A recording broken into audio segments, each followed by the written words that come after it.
দেশ ও রাজ্যের সাড়া ফেলা সেরা খবরের ঝলক জানাবো আজকের বাছাই করা গুরুত্বপূর্ণ তাজা খবর। শুরুতেই হেডলাইন। মোদিজির গ্যারান্টি, যা বলবো তাই করে দেখাবো। অন্নপূর্ণা যোজনা নিয়ে বিরাট ঘোষণা মুখ্যমন্ত্রী শুভেন্দুর। কুণাল ও দোলাকে সঙ্গে নিয়ে ভর দুপুরে হাইকোর্টে হাজির মমতা। অন্য অভিযুক্তরা নিরাপত্তা চান, শওকতকে প্রেসিডেন্সি ছাড়া অন্য জেলে রাখার আর্জি এনআইএর। পাল্টা সওয়াল ধৃত তৃণমূল নেতার। মমতার পাশে দাঁড়াতে ফের আগ্রহী হুমায়ুন, বললেন আমাকে সঙ্গে নিন। নিয়োগ দুর্নীতি মামলায় আরও বিপাকে অভিষেক, ফের কি চেয়ে পাঠালো ইডি। আসছে বিস্তারিত খবরে। রাজ্যের মহিলাদের জন্য এবার বিরাট সুখবর। অন্নপূর্ণা যোজনা নিয়ে বড়সড় ঘোষণা করলেন পশ্চিমবঙ্গের মুখ্যমন্ত্রী শুভেন্দু অধিকারী। মঙ্গলবার কার্শিয়াংয়ের এক জনসভা থেকে তিনি স্পষ্ট বার্তা দিলেন, রাজ্যের সমস্ত যোগ্য মা বোনেরা যাতে এই প্রকল্পে সম্পূর্ণ সুবিধা পান তার জন্য বদ্ধপরিকর তাঁর সরকার। এদিনের সভা থেকে প্রকল্পের অগ্রগতি নিয়ে বিস্তারিত তথ্য তুলে ধরেন মুখ্যমন্ত্রী। তিনি জানান, অন্নপূর্ণা যোজনার অধীনে ইতিমধ্যে রাজ্যের 1,03,00,000 অ্যাকাউন্টের ভেরিফিকেশন বা যাচাইকরণ পর্ব সফলভাবে সম্পূর্ণ হয়ে গেছে।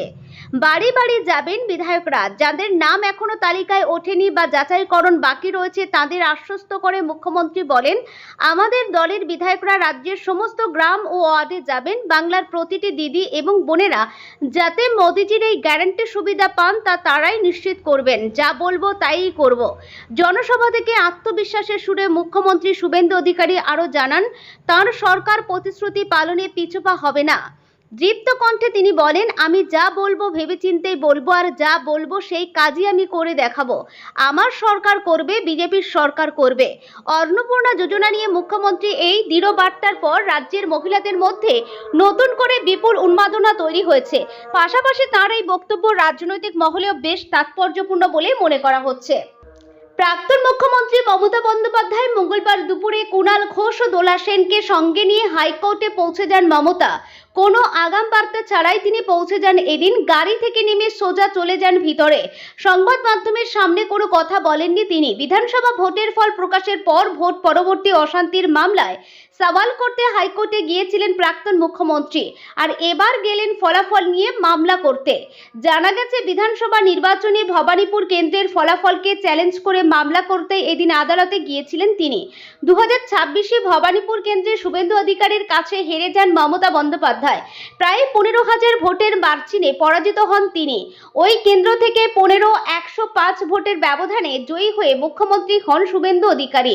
সেই ফলাফলকে চ্যালেঞ্জ করে এদিন মামলা করেছেন। নির্বাচনের কারচুপির অভিযোগ তুলেছেন তিনি। 2021-এ নন্দীগ্রামে শুভেন্দু অধিকারীর কাছে হেরে যাওয়ার পরও মামলা করেছিলেন মমতা। সেই মামলার নিষ্পত্তি হয়নি এখনো।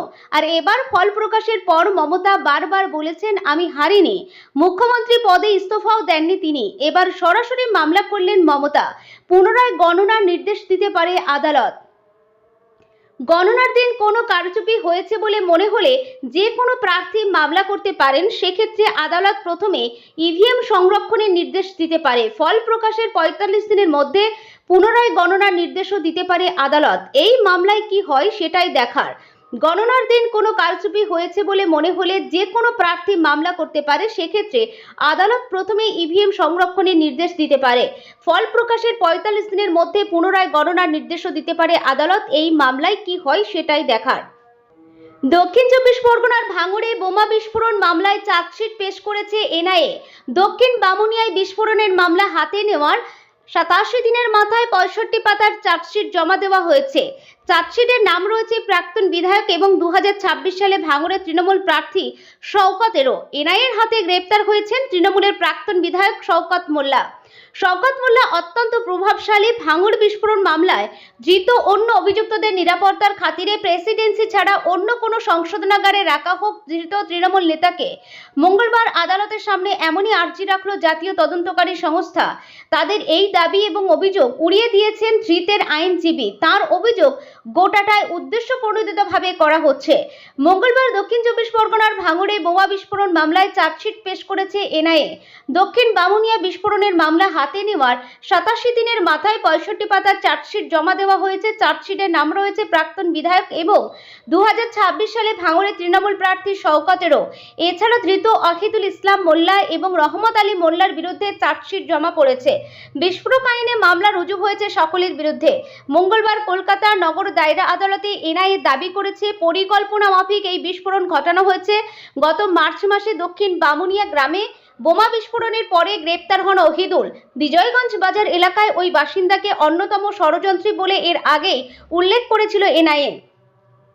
তদন্তে উঠে আসে বোমা তৈরি থেকে হামলার ছক সবেতেই তিনি জড়িত ছিলেন। পরে এই মামলায় শওকত সহ মোট 4 জন গ্রেপ্তার হয়েছেন। আদালতে এনআইএ জানিয়েছে ভোটের আগে ভয় দেখানোর জন্য বোমা বাঁধা হচ্ছিল যাতে পরে ফেঁসে না যান। সে কারণে পরিকল্পনা করে শওকতের এলাকার বাইরে ওই কাজ করা হচ্ছিল। তারা এও দাবি করেছে যে মামলার বাকি অভিযুক্তরা তাদের সুরক্ষার জন্য ভাবত। সেই কারণে শওকতকে প্রেসিডেন্সি ব্যতীত অন্য কোনো সংশোধনাগারে রাখা যেতে পারে। তাতে শওকতের আইনজীবী বিস্মৃত। প্রশ্ন, এবার ওরা জেলটাও বলে দেবেন? তার পাল্টা এনআইএর আইনজীবী বলেন, এটা আমার সুরক্ষার জন্য বললাম। আমরা তো বিচার বিভাগীয় হেফাজতের আবেদন জানাচ্ছি। শওকত রাজনৈতিকভাবে প্রভাবশালী। তখন শওকতের আইনজীবী জানান, তার মক্কেলের বিরুদ্ধে এখনো স্পষ্ট কোনো তথ্য দিতে পারেনি জাতীয় তদন্তকারী সংস্থা। এনআইএ বলছে, ঘটনার সময় শওকত বিধায়ক ছিলেন। তিনি অত্যন্ত প্রভাবশালী।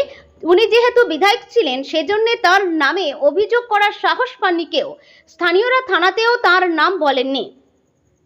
এর মধ্যে এক অভিযুক্তের মৃত্যু হয়েছে। দুজনের নামে চার্জশিট দেওয়া হলো। পাশাপাশি অভিযোগ করা হয়েছে তদন্তে শওকত সহযোগিতা করছেন না। যার প্রেক্ষিতে শওকতের আইনজীবী প্রশ্ন করেন, এফআইআর এর সময় তবে কেন শওকতের নামে অভিযোগ করলো না এনআইএ? আইনজীবীর প্রশ্ন, তারা কি প্রভাবিত হয়ে গিয়েছিলেন? আগামী 19 জুন পর্যন্ত শওকতের এনআইএ হেফাজতের নির্দেশ থাকলেও মঙ্গলবার তাকে আগাম হাজির করানো হয় আদালতে। এবার বিচার বিভাগীয় হেফাজতের আবেদন জানানো হয়েছে। আদালতে আনার সময় শওকতকে লক্ষ্য করে কাঁচা ডিম ছোড়েন কয়েকজন। ওঠে মাছ চোর স্লোগান। তদন্তকারীদের দাবি, আমরা যখন গ্রেপ্তার করতে যাই উনি বাংলাদেশে পালানোর চেষ্টা করেছিলেন। একথায় আপত্তি জানিয়েছেন শওকতের আইনজীবী। তিনি এর প্রমাণ চান। এরপরে মুলতবি হয়ে যায় শুনানি। তৃণমূল কংগ্রেস এখন কার্যত গভীর সংকটের মুখে। দলের বহু নেতানেত্রী ও জনপ্রতিনিধি ইতিমধ্যে দলনেত্রী মমতা বন্দ্যোপাধ্যায়ের সঙ্গে সঙ্গ ছেড়ে অন্য পথে হেঁটেছেন। ক্ষমতা হারানোর পর তিনি অনেকটাই রাজনৈতিকভাবে বিচ্ছিন্ন হয়ে পড়েছেন বলেই রাজনৈতিক মহলের ধারণা। এই পরিস্থিতিতে আবারও তার পাশে থাকার ইচ্ছা প্রকাশ করলেন প্রাক্তন তৃণমূল বিধায়ক তথা আমজনতা উন্নয়ন পার্টির প্রতিষ্ঠাতা হুমায়ুন কবির। তাঁর বক্তব্য, মমতা বন্দ্যোপাধ্যায় চাইলে আমাকে সঙ্গে নিতে পারেন, এতে কোনো অসুবিধা নেই। রাজ্যের রাজনৈতিক পালাবদলের পর থেকেই তৃণমূলের সাংগঠনিক ভিত দুর্বল হতে শুরু করেছে। দীর্ঘ 28 বছরের রাজনৈতিক যাত্রায় গড়ে ওঠা দলটি এখন ভাঙনের মুখে। যাদের উপর একসময় আস্থা রেখেছিলেন মমতা বন্দ্যোপাধ্যায়, তাদের অনেকেই আজ দূরে সরে গিয়েছেন। বিধায়ক ও সাংসদের একাংশ অন্য রাজনৈতিক শিবিরে যোগ দেওয়ায় দলের অস্তিত্ব নিয়ে প্রশ্ন উঠছে। এমন পরিস্থিতিতে মমতা বন্দ্যোপাধ্যায়ের রাজনৈতিক প্রত্যাবর্তন দেখতে চান বলে জানিয়েছেন হুমায়ুন কবির। উল্লেখ্য, গত বছরের শেষ দিকে তৃণমূল থেকে বহিষ্কৃত হওয়ার পর নিজের রাজনৈতিক দল গড়েছিলেন হুমায়ুন কবির। সেই সময় তিনি তৃণমূল সরকারের বিরুদ্ধে সরব হয়েছিলেন এবং ক্ষমতাচ্যুত করার ডাকও দিয়েছিলেন। যদিও সেই রাজনৈতিক উদ্যোগ প্রত্যাশিত সাফল্য পায়নি। পরে রাজ্যে ক্ষমতার পরিবর্তন ঘটার পর এবং তৃণমূলের সাংগঠনিক দুর্বলতা স্পষ্ট হওয়ার পর থেকে বারবার মমতা বন্দ্যোপাধ্যায়ের পাশে থাকার বার্তা দিয়েছেন তিনি। এর আগেও হুমায়ুন দাবি করেছিলেন, মমতা বন্দ্যোপাধ্যায় নন্দীগ্রাম থেকে ভোটে লড়লে জেতা কঠিন হবে, তবে তিনি চাইলে আমি তাকে বিধানসভায় ফিরিয়ে আনতে পারি। প্রয়োজন হলে রেজিনগর আসন ছেড়ে দেব। আমার এলাকায় এখনো আমার কথাই শেষ কথা। প্রাথমিক নিয়োগ দুর্নীতি মামলায় আরও বিপাকে অভিষেক বন্দ্যোপাধ্যায়। হাজিরার পর এবার অভিষেকের কাছে থেকে আরও নথি চেয়ে পাঠালো এনফোর্সমেন্ট ডিরেক্টর। কি বলছে ইডি, জানুন আরও বিশদে। নিয়োগ দুর্নীতি মামলার তদন্ত পড়তে রহস্য, সেই রহস্যের জাল গোটাতে এবার অভিষেক বন্দ্যোপাধ্যায়ের কাছ থেকে আরও নথি চেয়ে পাঠালো এনফোর্সমেন্ট ডিরেক্টর। সূত্রের খবর, সোমবার 11:30টা সিজিও কমপ্লেক্সে ইডি দপ্তরে জিজ্ঞাসাবাদ করা হলেও সব প্রশ্নের জবাব তিনি ঠিক মতো দেননি বলে সূত্রের খবর। আর তাই তো আরও নথি চাইতে ফের অভিষেককে তলব করা হতে পারে বা নথি চেয়ে পাঠানো হতে পারে বলে মনে করছেন তদন্তকারী আধিকারিকরা। প্রাথমিক নিয়োগ দুর্নীতি মামলায় সোমবার এনফোর্সমেন্ট ডিরেক্টরদের অফিসে যান অভিষেক বন্দ্যোপাধ্যায়। এদিন বেলা 11টা নাগাদ তাকে হাজিরা দিতে নির্দেশ দিয়েছিল কেন্দ্রীয় সংস্থা। তিনি 10:15 তাঁর কালীঘাটের বাড়ি থেকে বের হন। 11টার কিছু আগেই পৌঁছে যান ইডির অফিসে। তবে এবার অভিষেকের জন্য সিজিও কমপ্লেক্সে বাড়তি কোনো নিরাপত্তা ছিল না, কোনো পুলিশ বা কেন্দ্রীয় বাহিনী মোতায়েন করা হয়নি। আগে অভিষেক সিজিও কমপ্লেক্সে গেলে সেখানে বরাবরই বাড়তি নিরাপত্তার ব্যবস্থা করা হতো, এবার আর তা করা হয়নি। প্রাথমিক নিয়োগ দুর্নীতি কাণ্ডে অভিষেক বন্দ্যোপাধ্যায়কে তলব করা হয় ইডির অফিসে।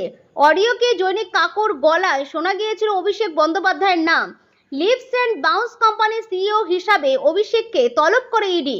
সূত্রের খবর, প্রাথমিক নিয়োগ দুর্নীতি কাণ্ডে কোটি কোটি টাকা তছরূপ হয়েছে, সেই মামলাতেই তলব করা হয়েছে। প্রাথমিকের নিয়োগ দুর্নীতি তদন্ত দীর্ঘদিন ধরেই করছে ইডি। এর আগে সিবিআই এর তদন্তে যে অডিও উঠে এসেছিল তাতে জৈনিক অভিষেক বন্দ্যোপাধ্যায়ের নাম ছিল। চাকরি বিক্রি করে সেই টাকা অভিষেককে পাঠানোর কথা শোনা গিয়েছে সেই অডিওয়। চার্জশিটেও তা উল্লেখ করে সিবিআই। এই অডিও প্রেক্ষিতে কালীঘাটের কাকু সুজয় কৃষ্ণ ভদ্রের কণ্ঠস্বরের নমুনাও পরীক্ষা করা হয়েছিল। সিবিআই এর চার্জশিটে সেই অডিওকে তদন্তের আওতায় আনতে চায় ইডি। এছাড়া অভিষেকের সংস্থা লিভস অ্যান্ড বাউন্সের আর্থিক লেনদেন ইডির নজরে ছিল, সেই সংক্রান্ত জিজ্ঞাসাবাদ করা হতে পারে ডায়মন্ড হারবারের সাংসদকে।